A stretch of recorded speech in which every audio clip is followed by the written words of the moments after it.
नमस्कार, मैं हूं नरेश और आप देख रहे हैं संस्था समाचार कार्यक्रम।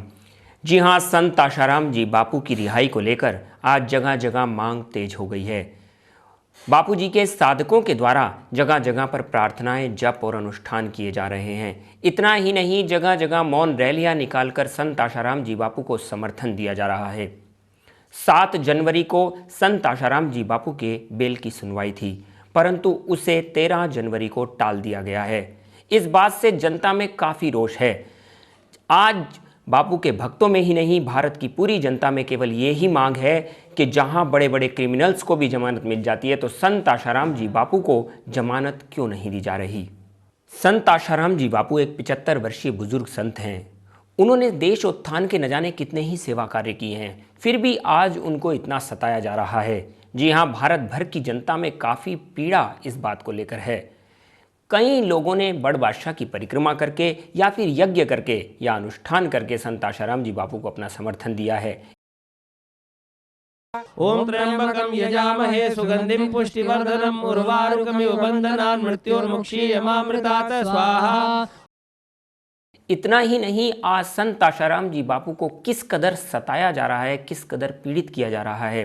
संत आशाराम जी बापू आज जहां अस्वस्थता से घिरे हुए हैं, उनको स्वास्थ्य के वर्धक दवाइयां भी ठीक तरीके से नहीं पहुंच पा रही हैं।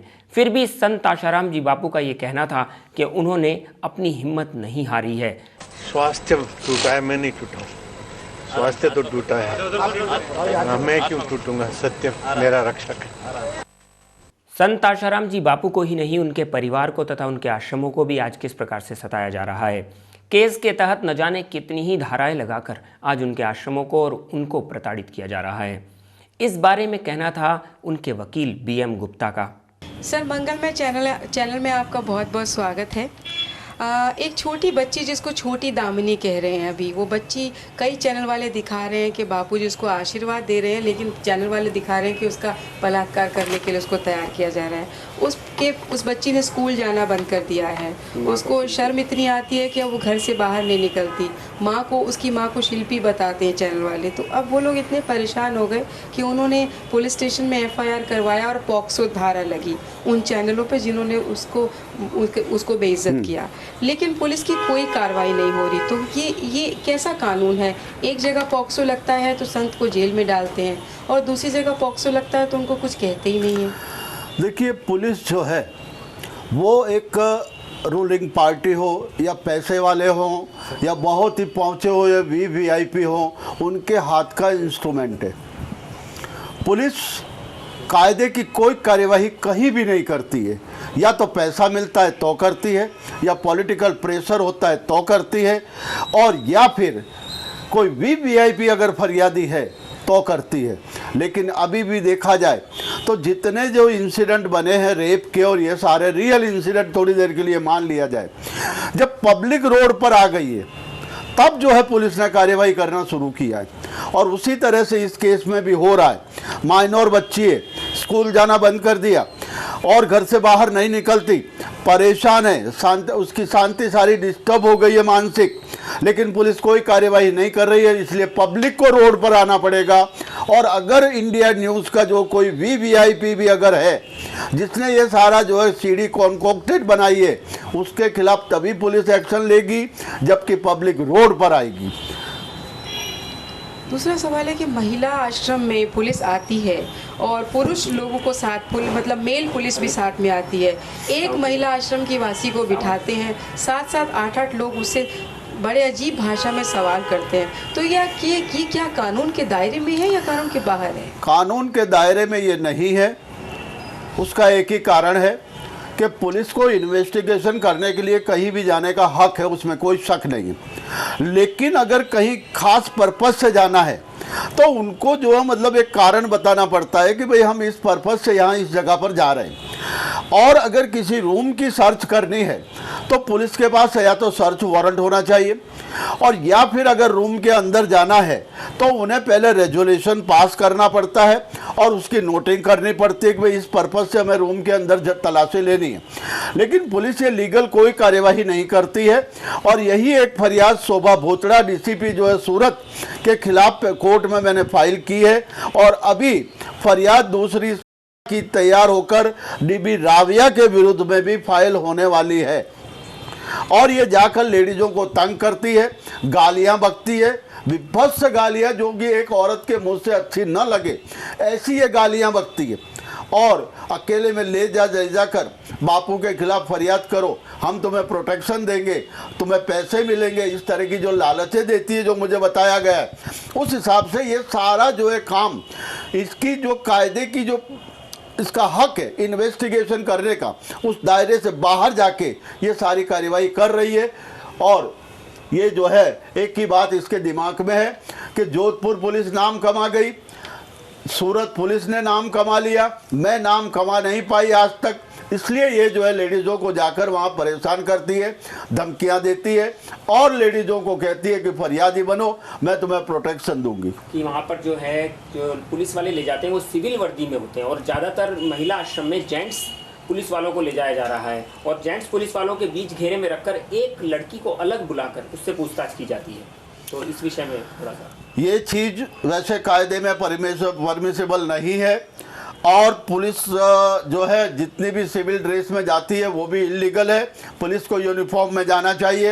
अब वो सही में पुलिस वाले हैं, गुंडे हैं या किसी स्टैंड के जो है काम करने वाले हैं, ये कुछ भी नहीं जज हो सकता।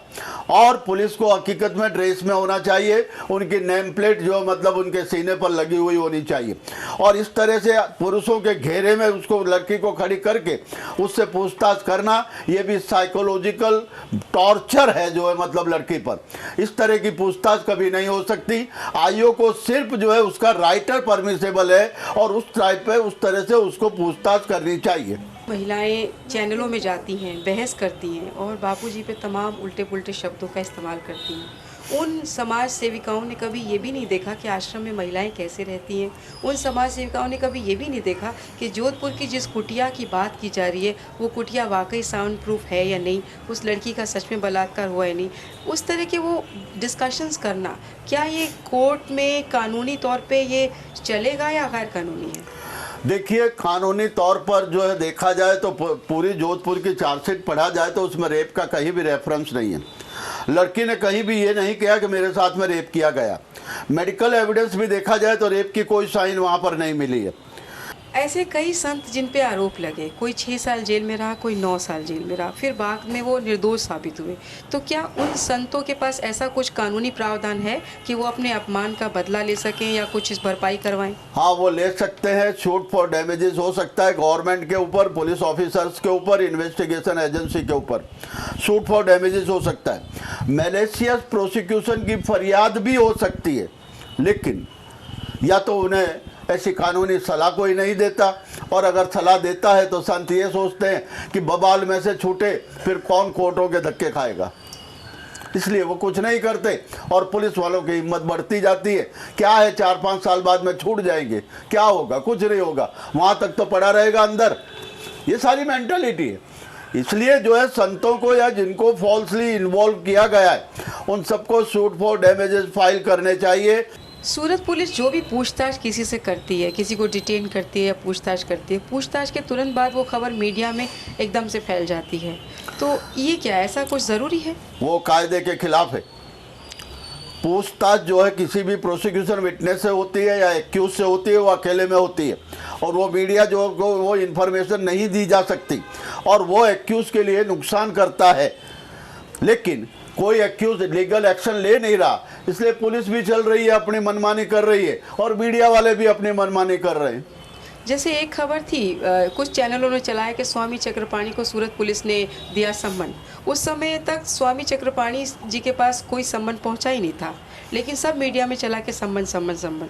स्वामी जी ने खुद कमिश्नर को फ़ोन किया और बोला कि मेरे नाम कोई सम्मन है तो ये मेरा फैक्स नंबर है, भेज दीजिए, मैं आ जाऊंगा, आप पूछताछ कर लीजिएगा। तो ये क्या तरीका है? उनके पास सम्मन गया नहीं और मीडिया में सम्मन का बवाल हो गया। उसका एक ही कारण है कि कमिश्नर जो है प्रेस के कांटेक्ट में है और उसने कहा होगा कि हम समन इश्यू करने वाले हैं। उसने ये कहा होगा कि हम समन इश्यू करने वाले हैं और मीडिया ने चला दिया कि समन इश्यू हो गया, और कुछ नहीं है। तो ये कानून के दायरे से बाहर नहीं जा रहा है? बाहर है। फॉल्सली जो मतलब किसी को बदनाम करना गलत तरीके से, गलत तरीके से किसी के खिलाफ जो है मतलब एडवर्टाइजमेंट करना, ये सारे गुनाहित कृत्य हैं कायदे में। इस पे क्या सजा हो सकती है अगर हम इस पे सजा की बात अलग है। सजा तो गुनाह साबित होने के बाद कोर्ट करती है। पहले तो प्रोसिक्यूशन होना चाहिए, फरियाद होनी चाहिए, लेकिन फरियाद ही नहीं होती तो फिर सजा का तो सवाल ही कहाँ आएगा। अच्छा, बिना वारंट के छानबीन के लिए पुलिस आ सकती है क्या? नहीं आ सकती, इसीलिए फरियाद जो है मतलब पेंडिंग है, जो है डीसीपी शोभा भुतड़ा के खिलाफ। लेकिन कोर्टों की भी कार्यवाही है जो मतलब होती है, चलती है। आज फरियाद भी फाइल करे, कितना ही टाइम हो गया, अभी तक उसका कोई फाइनल डिसीजन कोर्ट नहीं ले पाई है। तो क्या कुछ पॉलिटिकल रीजन हो सकता है? पॉलिटिकल तो नहीं है, कोर्टों में जो है गो स्लो पोजीशन चल रही है। आज बिना वारंट के जिस प्रकार से पुलिस आश्रमों में छापे मार देती है, किसी भी संचालक को या किसी भी आश्रम के मेन व्यक्तियों को या किसी भी व्यक्ति को उठाकर ले जाती है और पूछताछ के नाम पर उनको 10-10 दिन 15-15 दिन जेल में रखती है, तो क्या ये ऐसा कुछ कानून है कि आश्रम में बिना वारंट? नहीं, ऐसा कोई कानून नहीं है। और समन्स अगर किसी को दिया है, विटनेस समन्स 160 CRPC के मुताबिक, तो उन्हें उसमें बताना पड़े कि किस पर्पज से उन्हें विटनेस समन्स दिया गया है, कितने बजे किस अधिकारी के पास हाजिर होना है। लेकिन ये लोग ले जाते हैं समन्स के बहाने और फिर इलीगल डिटेंशन करते हैं, मेंटल टॉर्चर करते हैं, परेशान करते हैं और उनसे उनकी जो चाहिए वो निकलवाने की कोशिश करते हैं, और वो नहीं निकलता, वहाँ तक उसको परेशान किया जाता है। आज भले ही मीडिया संत आशाराम बापू और जनता के बीच में खाई खोदने का कितना ही प्रयास करे, परंतु संत आशाराम जी बापू के भक्तों की संख्या लगातार बढ़ती ही जा रही है। इतना ही नहीं, उनके भक्तों का विश्वास उन पर और कई गुना बढ़ गया है। पाश्चात्य कल्चर से प्रभावित होकर जहां आज की युवा पीढ़ी और छोटे छोटे बच्चे भी आज विदेशी संस्कृति को अपना रहे हैं, जहां डिस्को करना और केक काट कर फूकना और थूकना ही अपना भाग्य समझ लिया जाता है, परंतु भारतीय संस्कृति से जुड़े हुए तथा बापूजी द्वारा दिए गए संस्कारों से उन्नत हुए बच्चों के अंदर कितना विश्वास है, कितनी हिम्मत है और कितनी संत आशाराम जी बापू के द्वारा दी गई शिक्षाओं से उनका जीवन उन्नत हुआ है, ये भी हमने जानने का प्रयास किया। मेरा नाम निर्भय पंडित, मैं यहाँ पे बीकॉम पढ़ रहा हूँ अभी कॉलेज में, और मैं जहाँ पर भी जाता हूँ ये मैं अपना बैच लगा के जाता हूँ, आई सपोर्ट आशाराम जी बापू। चाहे मैं कहीं पे भी जाऊँ, ट्रेन में जाऊँ, फ्लाइट में जाऊँ, बाज़ार में जाऊँ, लोग मेरे से कई प्रकार के सवाल पूछते हैं, तुमने अभी भी बाबा का लगा रखा है, तुमको कुछ पता नहीं इनके बारे में? मैंने कहा मुझे सब पता है, मैं इसलिए लगा के घूम रहा हूँ, आपको नहीं पता इसलिए आप लगा के नहीं घूमते, ना आप गुरुदेव के बारे में कुछ जानते। हम उनके साथ पिछले 15 सालों से जुड़े हुए हैं। बचपन से 5 साल की उम्र से बापू से जुड़ा हुआ हूँ। पूर्ण व्रतधारी हूँ मैं, आज मैं 18 साल का हो गया। अभी कॉलेज में पढ़ रहा हूँ। कॉलेज में कई प्रकार के लड़के मिलते हैं, लड़कियाँ मिलती हैं, पर वो मैं वहाँ पे भी जाता हूँ तो ये लगा के रहता हूँ, आई सपोर्ट आशाराम जी बापू। गर्व से मैं बोल सकता हूँ कि मैं बापू जी का शिष्य हूँ। तो आपको कैसा लगता है बापू जी के ऊपर जो इल्ज़ाम लग रहे हैं, इनमें कितनी सच्चाई होगी? इनमें कोई सच्चाई नहीं, फैब्रिकेटेड है, सब बनावटी आरोप लगाए जा रहे हैं बापू जी के ऊपर। 210% बोगस है, हमारे गुरुदेव ने स्वयं बोला है। तो कितने समय से, आपको इतना समय हो गया, बचपन से आप यहाँ पर आ रहे हैं, हर रविवार को यहाँ पर आते हैं, तो आपके परिवार वाले भी जुड़े हैं, तो आपको लगता है कि बापूजी के निर्दोष छूटकर जल्दी बाहर आएंगे? बापूजी पक्का निर्दोष छूट के जल्दी बाहर आने वाले, और पहले की तरह फिर से जोगी का दरबार महकेगा, पहले की तरह ही सब कुछ होगा। आज हम देखते हैं, आप भी देखते होंगे कि पूरे विश्व में और पूरे भारत में आज युवा पीढ़ी कहाँ पर जा रही है, कौन सी ओर जा रही है। और जबकि एक तरफ है बापूजी ने हम युवाओं को इस तरफ मोड़ा है कि हमारी पूर्व जो युवा शक्ति है, हमारे अंदर जो शक्ति है, उस नव चेतना को अच्छी और भगवान की ओर लगाकर हमको सत प्रेरणा और पूरे विश्व के मंगल के लिए बापूजी ने हमको प्रेरित किया है। तो आपको लगता है कि बापूजी एकदम निर्दोष हैं और बापूजी को फंसाया जा रहा है? बापूजी 100% निर्दोष हैं, भगवान कभी दोषी नहीं हो सकते, और बापूजी साक्षात भगवान है। आज का चाहे कोई भी निंदक, चाहे कोई भी निगुरा व्यक्ति या मीडिया वाले इसको माने चाहे ना माने, बापूजी भगवान है, क्योंकि मेरा अनुभव ऐसा कहता है।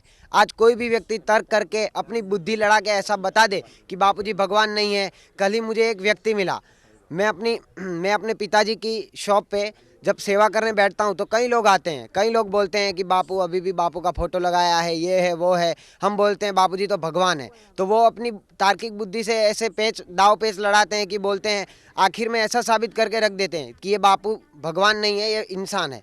तो उनकी जो बात है, तार्किक बुद्धि है, वो अपने तक सीमित रखे। लेकिन मेरा जो अपना अनुभव है, मैं बताना चाहूँगा कि मैं जब 2-4 साल पहले जब मैं 8वीं 9वीं कक्षा में पढ़ता था, तब हमारे घर का जब रिनोवेशन चल रहा था तो एक बिजली की तार ऐसे खुली पड़ी थी और नीचे पानी बिछा हुआ था।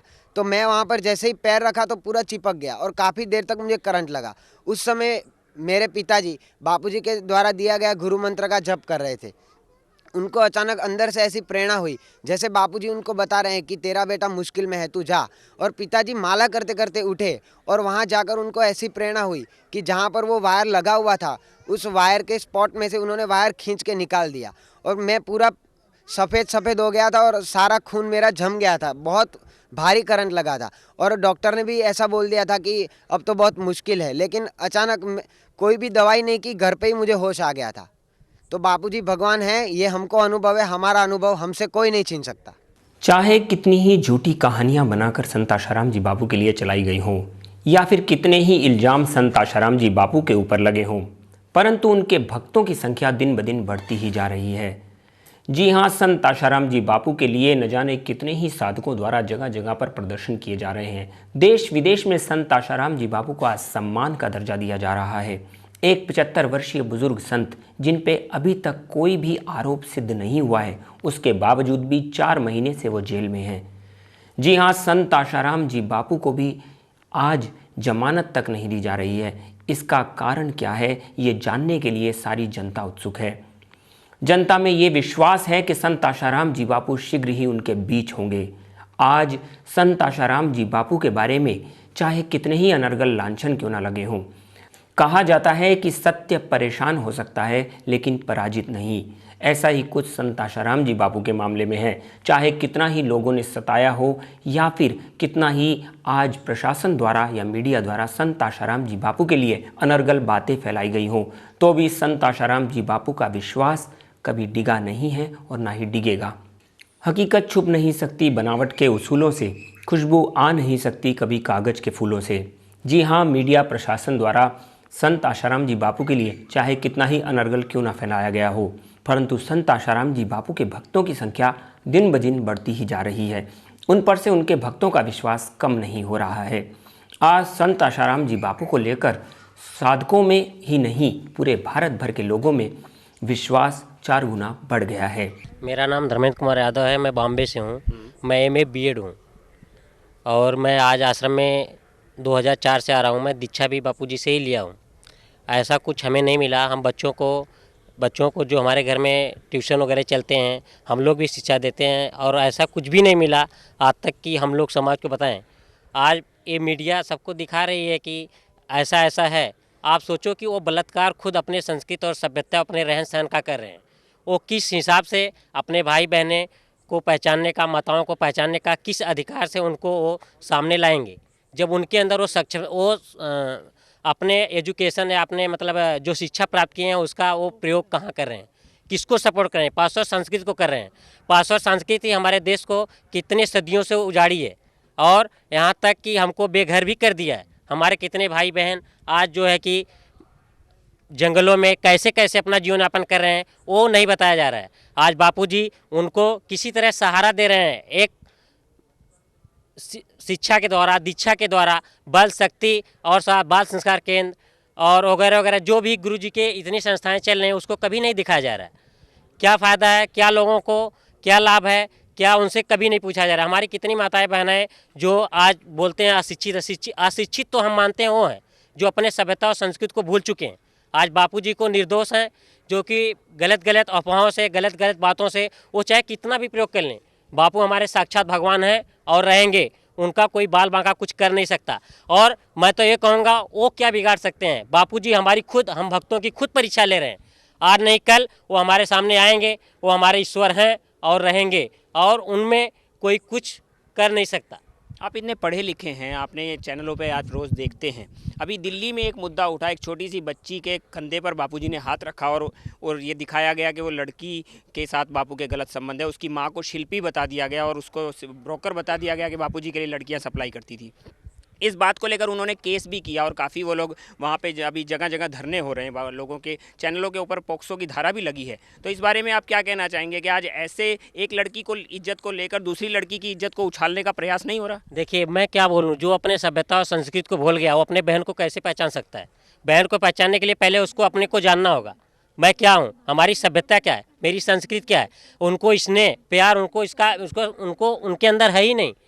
अगर वो स्नेह और प्यार को जानते हैं कि आज हमारे घर में जो बहन है, उनकी बहन है, हमारी भी बहन है, और उनको क्या है, उनके ऊपर क्या असर पड़ रहा है, उनको क्या ये बलात्कार की बात बताना जरूरी है। वो आज पूरे समाज में दिखा रहे हैं अपने थोड़ा से सुख के लिए पाश्चात्य संस्कृति का जो भी उनको बाहर का सपोर्ट मिल रहा है, उस सपोर्ट का यूज करके अपने भाई बहनों के लिए वो कांटा बो रहे हैं। उनको खुद नहीं मालूम कि हम क्या कर रहे हैं। वो हमारा ही नहीं, वो अपना हनन कर रहे हैं। हम आपको सच से जुड़ी खबरें लगातार देते रहेंगे हमारे इसी मंगलमय चैनल के माध्यम से। मंगलमय चैनल सबका मंगल चाहता है। हमारे मंगलमय चैनल से जुड़ने के लिए आपका बहुत बहुत धन्यवाद। कल हम फिर मिलेंगे अपनी उन्हीं खबरों के साथ इसी समय पर। तब तक के लिए इजाज़त चाहूँगा। नमस्कार।